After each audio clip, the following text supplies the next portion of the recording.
Why modern Americans work harder than medieval peasants.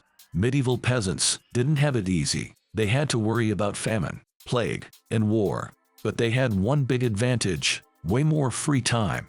A 13th century peasant could take up to 6 months off work. The average American today is lucky to get 3 weeks of vacation. People worked very differently before capitalism took over. In medieval times, work wasn't driven by profit. People farmed to feed themselves and their communities. Goods were made for sustenance, not massive sales. There was no pressure to be hyper-productive. No corporate overseers demanded skyrocketing earnings each quarter. Life moved at a slower pace. Peasants didn't punch a clock or have set shifts. Their work followed the sun's natural rhythm. They didn't have electric lights to toil through the darkness. When sunlight faded, tools were set down. Their days also followed the natural rhythms of the seasons. When crops were growing, they'd tend to fields. When winter came, there was less work. Records show that 13th century laborers got up to 25 weeks off annually. Almost half the year was vacation. The average American today gets under 3 weeks. Breaks were built into the peasant workday.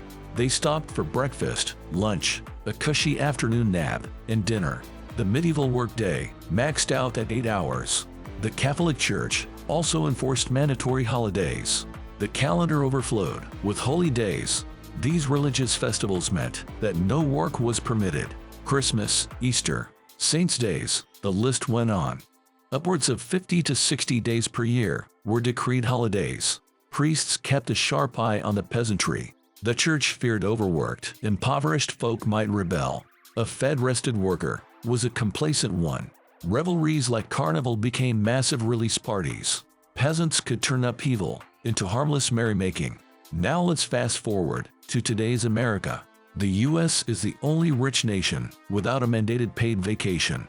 Other countries guarantee vacation as a worker's right, but America leaves it up to each employer. Many companies give little or no paid vacation. Part-timers often get zero paid time off. Millions of Americans have no paid vacation at all. Those with vacation days still can't fully use them. There's a fear of looking replaceable or unmotivated. Some work holidays to appear dedicated. With private health care, sick days get used for doctor visits. Workers can never truly unplug from work. More time off seems counterintuitive for productivity, but evidence shows it can boost economic output.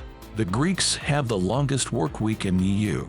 Their struggling economy could explain the extra hours and vice versa. Germany ranks second last for annual hours worked. Germans enjoy a generous work-life model, but their time off doesn't appear to hurt GDP. In fact, it may actually improve productivity.